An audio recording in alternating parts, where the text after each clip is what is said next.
지금 현실에서 일어나는 부산 아파트의 충격적인 시세 상황에 대해서 알아보도록 하겠습니다. 부산뿐만이 아니죠.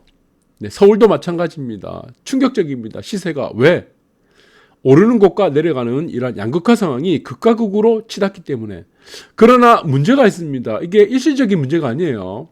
기본적으로 이러한 극적으로 치닫는 양극화는 10년 이상 지속된다 라고 보시면 되는데, 앞으로의 한 8년에서 10년 정도가 가장 치열하게 나타날 가능성이 높다고 제가 이미 1년 전부터 다 말씀드렸습니다. 그리고 서울과 부산 아파트는 이미 3년 전부터 제가 방송을 할 때부터 양극화에 주목을 해야 된다. 그래서 입지 선점을 잘해야 된다고 말씀을 다 정답지를 드렸습니다. 서울 아파트 값은 4주째 보합인데, 네, 여기서 특이한 게 이거죠. 제가 목소리가 좀 쉬어서, 예, 강남, 서초, 용산. 무엇입니까, 이거? 네, 이 조망입니다, 조망. 조망 플러스 인프라예요, 교통. 그 중심의 핵심은 조망이란 겁니다. 그래서 여기 아주머니 한 분이 지금 멍하니 지금 바라보고 있죠. 이대로 간다는 겁니다. 이게 무엇입니까? 선진국 시장으로 간다는 얘기죠. 네, 그렇습니다. 저성장 그리고 선진국 시장, 거기에 따라서 인구 변화, 인구 감소, 저출산, 이런 문제들이 복합적으로 나타나게 되면은 이것이 굉장히 속도가 빨라집니다. 여러분들이 체감을 할 때쯤 되면은 아차 싶습니다. 그래서 서울일 뿐만 아닌 핵심적인 문제는, 이제 시세에 대한 문제는 부산이 되겠죠. 그런데 자, 여기서 우리가 10년 전에 먼저 나타난 곳이 있습니다. 10년 전. 이런 현상이 어디서부터 10년 전에 먼저 나타났냐? 이미 뭐 서구 유럽파 혹은 미국 이런 곳은, 뭐 일본, 뭐 중국 이런 곳은 이미 먼저 나타났죠. 30년 전에도 먼저 나타났고, 그런데 이 대한민국에서 볼 때, 이 비교 대상을 볼 때 10년 전에 먼저 나타난 곳이 바로 평양입니다. 평양. 이것을 우리가 주목을 잘해야 돼요. 이 괜히 하는 말이 아닙니다. 자, 여기서 보시면은 평양의 아파트 가격 폭등이 나타났습니다. 2000년대부터 나타났어요. 2000년 초. 자, 여기서는 부동산 주택 부양을 했습니다. 부양 정책을 했어요. 주택 부동산 부양. 그래서 이 부양 정책이 하나가 무엇이냐? 거래를 하게 만든 겁니다. 북한에서는 실질적으로는 어떤 재화든 부동산이든 거래가 중단할 수가 없습니다. 그래서 거래를 하려면은 우리가 보시면은, 네, 이게 뭐 시장이라고 있죠. 네, 시장이란 개념이 없죠. 그래서 북한에 보시면은 뭐 장마담이라는 게 있습니다. 장마담을 통해서 이제 거의 뭐 일종의 시장이라고 할 수 있는데, 이것을 불법적으로 하는데 이거를 거래를 할 수 있게 만들어준 겁니다. 북한에서. 네, 이러니까 어떻게 되겠습니까? 네, 거래라는 부분, 이 자본주의 요소가 이 부동산 아파트에 집중화되는 겁니다. 그러면은 시선이 어떻게 되느냐? 가장 자본주의적으로 거래가 수반될 수밖에 없다는 겁니다. 그 말이 무엇이냐? 가장 정확하다는 겁니다. 사람들의 생각이 가장 정확하게 나타날 때가, 네, 일단은 거래가 되도록 못하도록 막아놨다가 이제 풀어주게 된다. 완벽한 자본주의 시장으로 우리가 자본적인 거래로 활성화된다 그러면은, 시장 경제로 활성화된다 그러면은, 이것이 사람들은 가장 정확하게 인식을 한다는 겁니다. 그래서 나타났던 현상들이 무엇이냐? 이 아파트 값이 폭등을 했는데 특이한 것은 무엇입니까? 이게 조망 위주로 갔다는 겁니다. 2000년부터 조망 위주로 갔어요. 이때 서울, 부산은요, 조망 같은 거 필요 없어요. 조망이 비싼 게 아파트가 아닙니다. 네, 가장 중요한 게 뭐죠? 브랜드, 역세권, 네, 신축, 네, 평지, 뭐 이런 거죠. 그 다음 대단지. 이거밖에 몰랐어요. 여기서 조망이라는 요소는 없었습니다. 고려 대상이 아니었어요. 그런데 이게 지금 평양에서 2020년 전에 이제 조망이라는 문제가 나오고 아파트 값이 폭등하고, 그 이후로 10년 후에 서울에서 나타났습니다. 10년 후. 서울에서 10년 후에 이 조망에 대한 문제가 나타나고 아파트 값이 폭등하는 뒤에 지금의 부산이 이제 조망에 눈을 뜬 겁니다. 부산 사람들은 지금도 그래요. 해안가 살면은, 조망 있는 데 살면 습하다는 거예요. 살기 불편하다는 거예요. 이런 어리석은 얘기를 하고 있는 겁니다. 자, 습하고 건조한 거는 날씨 때문이에요. 뭐 한강변에 있다고 다 습하고 한강변에 있으면 다 건조합니까? 건조하지 않다. 이 문제가 대두되는 게 아니죠. 그래서 대한민국의 기후는, 네, 사계절이 뚜렷합니다. 겨울에는 너무 건조하고 여름에는 너무나 습합니다.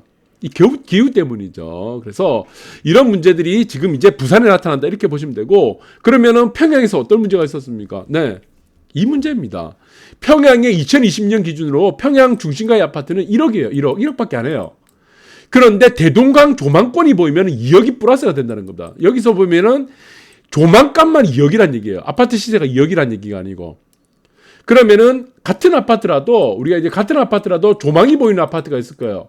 이런 아파트면 이제 강이 앞에 보이고, 그러면은 A라는 아파트가 있고 같은 아파트인데 이게 대단지 아파트예요. B라는 아파트가 있어요. 그러면은 A와 B의 차이는 2배입니다.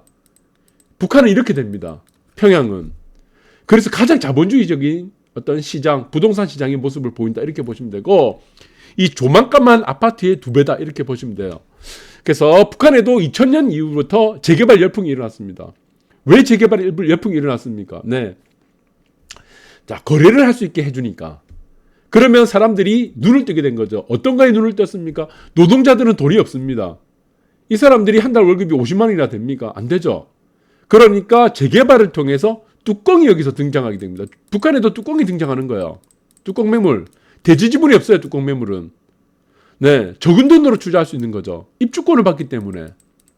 그래서 지금 이 노동자들은 무엇에 눈을 돌렸냐? 재개발의 열풍에 이 가담을 하게 된 겁니다. 북한 사람들이, 평양 사람들이. 똑같습니다. 그러나 이 똑같은 현상은 북한에서, 평양에서 먼저 일어났습니다. 20년 전에 먼저 이렇게 시작된 거예요. 우리가 지금 서울은 평양에 10년 후에 나타나고 부산은 서울에 또 10년 후에 나타난다.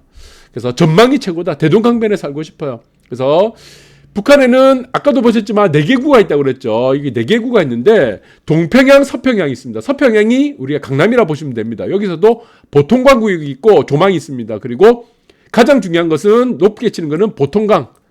네, 보통강 조망이고 그 다음에 대동강 조망.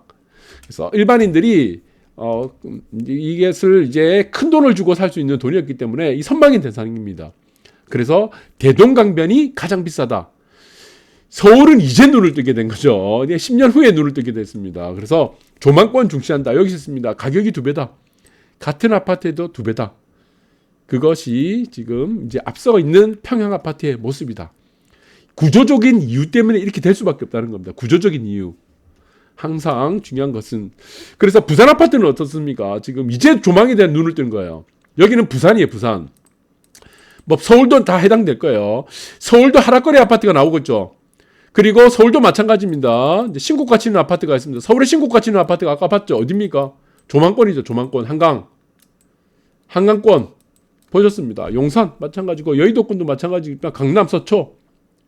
그래서 하락거리가 나타나는 아파트는 내륙의 신축 아파트도 하락 아파트 나타나고 있죠. 그래서 신축은 불패라는 대한민국에서 아파트 역사는 그렇게 이어졌었는데 이제 신축도 힘을 못 씁니다. 무엇이 없으면 조망이 없으면. 그 다음에 리모델링 아파트 죽쓰고 있죠. 왜 죽습니까? 5억짜리 아파트를 분담금 3억 보태서 3억을 보탭니다. 그럼 새 아파트가 되는 거죠. 어쨌든 리모델링을 통해서. 그러나 여기서는 없는 게 무엇입니까?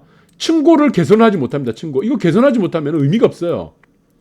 그러면은 토탈이 플러스 시키면 8억이 돼야 됩니다. 내 아파트는 가치는 5억이고 분담금 3억 내서 8억이 돼야 되는데 결국에 입주할 때 되면 또 5억이 되는 거예요. 이게 문제입니다. 이 분담금이 플러스 알파가 안 되는 겁니다. 플러스가 안 되는 거예요. 분담금이. 그래서 리모델링 추진 아파트가 지금 하락거리가 나타나고 그 다음에 단순 구축 아파트. 이 세 가지 요건이 지금 부산 아파트에서도 똑같이 나타나고 있습니다. 서울도 마찬가지고. 그리고 신고가 치는 아파트는 어디입니까? 부산에서는 신고가 치는 아파트가 딱 정해져 있습니다. 지금. 무조건 광안대교요. 광안대교 조망권이죠. 서울은 어디입니까? 한강 조망권 불패다. 불패죠, 불패. 마이너스 거리가 없다. 한강 조망권. 거기서는 마이너스 거리가 난다면은 층수에 따른 이 조망권의 차이다. 이렇게 보시면 될 것 같아요. 그래서 부산은 요약됩니다. 서울도 한강 조망, 부산은 광안대교 조망권으로 요약된다. 실질적으로 하락거리가 나타나죠. 우리가 대장이라고 하는, 우리가 지금 재건축 규제에 대한 문제도 많죠. 재건축 규제가 되려면 재건축 아파트 다 올라야 되죠. 그런데 서울의 한강변에 있는 재건축 단지와 내륙 쪽에 있는 재건축 단지가 시세가 다르듯이 부산도 광안대교 조망권에 있는 재건축 단지하고 내륙 쪽에 있는 재건축 단지가 시세가 다르게 나타난다는 겁니다. 네, 그래서 13억 4천에서 최고가에서 신고가를 못 치고 지금 하락거래가 계속 이어지고 있습니다. 그래서 이거는 뭐 제가 이미 지금 말씀드리는 부분이 아니고 이거는 시장에서 나오는 시세만 보고 말씀드린 겁니다. 그리고 정전동, 레미안, 이 뭐 대장이라고 하는 곳들이 보시면은 결국에는 10억대가 무너져 버렸습니다. 9억까지 나오고 10억대가 무너지고 있는 2022년 기준으로, 다 2022년 기준으로 보겠습니다. 자, 롯데캐슬, 여기도 뭐 사직동, 롯데캐슬도 마찬가지지만 더 클래식 여기도 대장이라고 했던 데가 다 지금 가격이 신저가를 치고 있습니다. 신고저가는 아니지만 가격이 다 하락거래가 나오고 있습니다. 그리고 지금 여기는 신축 아파트예요. 입주한 지 얼마 안 됩니다. 그런데 벌써 9억 2천까지 떨어졌습니다.